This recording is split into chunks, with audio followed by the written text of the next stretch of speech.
Welcome to my next topic, which is about common mistakes managers make when conducting employee reviews. And this is the part one. Let's be honest, annual employee reviews have the potential to be powerful. They can build trust, boost performance, and strengthen your team if they are done right. But here's the reality. We are all human, and human makes mistakes. That's what next module is all about. Think of it as a kind of roadmap. We are going to explore some of the most common mistakes manager makes during employee reviews, so we can spot them early and avoid them altogether. Because when we overlook these pitfalls, the review can go off course, leaving employees confused, discouraged, or even disengaged. But when we get it right, the review becomes a two-way conversation, a chance for growth, and a moment of real leadership. So let's take a closer look at part one of these common review mistakes. The goal is not to be perfect, it's to be prepared. Let's make sure your review process is not just a meeting, it's a meaningful, motivating experience. As usual, I want to start with a quote of Aristotle. Aristotle once said, "We are what we repeatedly do." Excellence, then, is not an act, but a habit. And that's a truth that still resonates today, right? We often think of excellence as a one-time achievement, a big success, a standout moment. But Aristotle reminds us that excellence is not about occasional wins. It's about what we do consistently. It's the habit we build, the standards we uphold, and the choice we make every single day. Think about it. Anyone can have a great day, but the people and the team who truly stand out are the ones who build habits of excellence, showing up prepared, staying focused, paying attention to the details, and holding themselves accountable over and over again.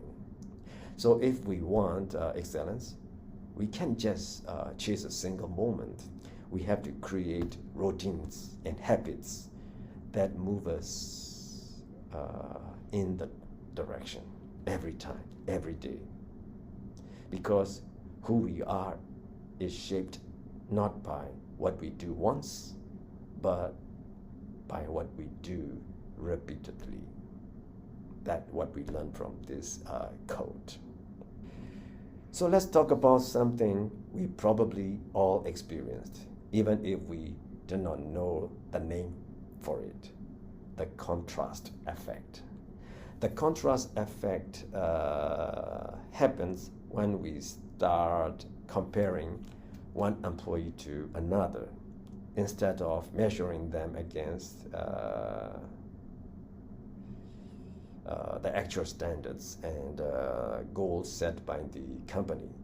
And while it might seem harmless first, it can seriously impact fairness and morale during the employee reviews. Here's how it looks in action. Let's say Susie is a superstar. She answers 30 calls an hour. Impressive, right? But then you review another employee who answers 18 calls an hour, still above the company's standard of 15. But suddenly they look slow compared to Susie. That's the contrast effect in motion, and it's not fair. Review should be based on established benchmarks, not how someone stacks up against a high performer. Saying you are below expectation because you are not like Susie is not just unhelpful, it's demotivating. But saying the standard is 15 calls per hour and you are averaging 8 is clear, fair, and actionable. So in your reviews, stick to the standard, measure performance against the goal, not the person next to them. That's how we stay objective, build trust, and keep the review process consistent for everyone. Now, let's look at another common pitfall in the review process, one that's subtle but incredibly damaging if left unchecked. It's called similar to me effect. What is it?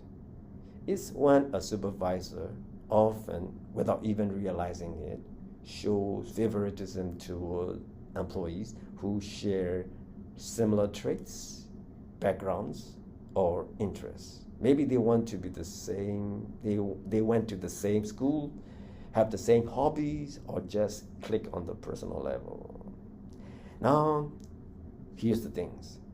It's human nature to feel more comfortable with people who are like us. But in the workplace, and especially in performance review, this bias can lead to unfair evaluation. And favoritism is a recipe for a toxic culture. So, what happened when the similar to me effect creeps into workplace? Respect for the supervisor goes down, job satisfaction drops, especially for those who feel overlooked. Team camaraderie weakens, resentful builds toward the favored employees, productivity declines, turnover increases, and employee engagement suffers. The bottom line, playing favorites, consciously or not, hurts everyone. That's why it's so important to evaluate employees based on performance, behaviors, and results, not personal connection.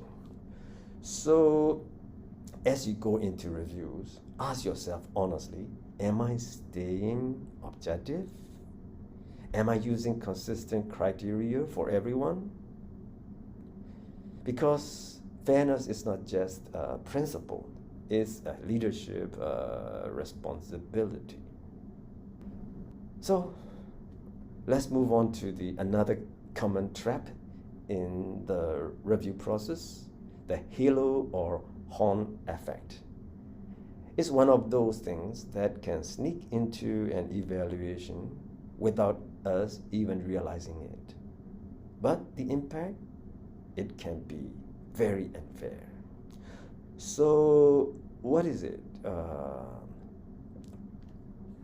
The halo effect happens when a reviewer focuses on one strong area and lets it positively skew the whole review. The horn effect is just the opposite. One weak area overshadows everything else, even if the employee is performing well in most other areas. But here's the problem. Annual reviews are meant to be a comprehensive evaluation. They cover multiple categories for a reason, because a job has multiple dimensions. When we let one area dictate the overall score, good or bad, we are missing the bigger picture. For example, imagine an employee who struggles slightly in one category, maybe time management, but absolutely excels in teamwork, customer service, communication, and innovation. If that one low score drags down their entire review, we are not being fair. That's the horn effect. Likewise, if an employee is incredibly personable and everyone likes them, but their actual performance is inconsistent, and they still receive a glowing review, that's the halo effect in action. So in both cases, the final score doesn't reflect the whole truth. And that's not just unfair to the employees. It's unfair to the company too. Reviews should be a balanced reflection of all performance categories, not just the ones that stand out. So the takeaway is simple. Don't let one trait carry too much weight. Look at the full picture. That's how we ensure fairness, accuracy, and trust in the review process. Now let's talk about another review pitfall that sounds fair but ends up being anything but. It's called central tendency, and it's one of those habits that might seem like you are keeping the pace, but actually undermine the whole purpose of an employee review. So what is it? Central tendency is when a manager averages out the performance of the whole team and then gives everyone roughly the same score, regardless of their individual contributions. Now I get it. This usually comes from a good place. You don't want to stir conflict. You want everyone to feel valued, and teamwork is incredibly important. But here's the catch. Teamwork doesn't erase individual performance, and reviews are meant to reflect how each person has contributed, not just the group as a whole. So think of it this way. Just because the team hit a home run doesn't mean everyone swung the bat. And just because one or two team members underperformed, it doesn't mean everyone should be dragged down with the same score. When you apply central tendency, what you are really doing is avoiding the harder conversations. And in the process, you are discouraging your high performance, overlooking development opportunities, and eroding trust. So remember, annual reviews are not about playing it safe. They are about being honest, fair, and individual focused. Celebrate a strong contribution. Coach those who need support, but don't average them out, because people deserve to be seen for what they actually bring to the table. So after you listened all the pitfall that I shared earlier, let me share with you a story that highlights why fair and individualized reviews matter so much, and it will give you better understanding about what I have explained earlier. So in the story, Stella is one of those employees every company wants. She works hard, gives her best every day, and genuinely looks forward to her annual reviews. For her, those reviews are not scary. They are an opportunity to grow, reflect, and get honest feedback. She works on a team with Oliver, who, let's just say, doesn't bring the same level of dedication. He often underperforms, and other team members regularly have to pick up his slack. But despite this, Oliver usually receives decent scores on his evaluations. Why? The team suspects it's because he and the boss go way back. They play high school basketball together. This year, the boss made a new decision. No more individual evaluation. Instead, he decided to evaluate the team as a whole. At first glance, it might seem efficient or even team-oriented, but to Stella and her teammates, it felt unfair. Why should Oliver, who has not carried his weight, benefit from the team's effort? And why should Stella's hard work be diluted just to keep things simple? Now the team is frustrated, discouraged, and feeling undervalued. And this is exactly why review bias and similar to me effect and central tendency need to be taken seriously. Because when employees feel like evaluation are not fair or meaningful, engagement and trust takes a major hit, you know. So after you listen to this story, I have two questions for you. The first question, which review biases or mistakes can you identify in this case? And second question, how might this group evaluation approach